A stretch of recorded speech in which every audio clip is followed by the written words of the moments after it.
রেখা বলিউডের একজন নামকরা অভিনেত্রী। তার ব্যক্তিগত জীবন ছিল সবচেয়ে রহস্যময় ও আলোচিত। রেখার জন্ম ১৯৫৪ সালের ১০ অক্টোবর। তার বাবা ছিলেন দক্ষিণ ভারতের জনপ্রিয় অভিনেতা জেমিনি গণেশন এবং মা ছিলেন অভিনেত্রী পুষ্পাবল্লী।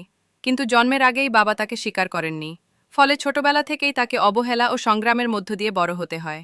খুব অল্প বয়সে সংসারের দায়িত্ব নিতে গিয়ে পড়াশোনা শেষ করার আগেই অভিনয়ে নামতে হয়। বাবা করা অস্বীকার সেই মেয়ে জীবনে সিনেমা জগৎ নিজেকে প্রতিষ্ঠিত করা এত সহজ ছিল না। দক্ষিণ ভারতীয় সিনেমা দিয়ে তার ক্যারিয়ার শুরু হলেও ১৯৭০ সালে সাওয়ান ভাদো ছবির মাধ্যমে বলিউডে পরিচিতি পান। শুরুর দিকে গায়ের রং ও ভাষা নিয়ে তাকে সমালোচনা সহ্য করতে হয়েছে। কিন্তু কঠোর পরিশ্রমে নিজেকে বদলে তিনি হয়ে ওঠেন গ্ল্যামারের প্রতীক। অমিতাভ বচ্চন, সঞ্জয় দত্ত আরও অনেকের সাথে ভালোবাসার নাম জড়ায়। অমিতাভ তখন বিবাহিত ছিলেন।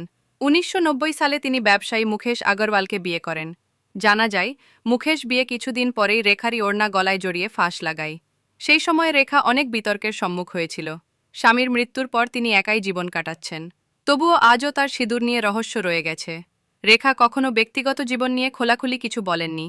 তার রহস্যময় হাসিই যেন সব প্রশ্নের উত্তর।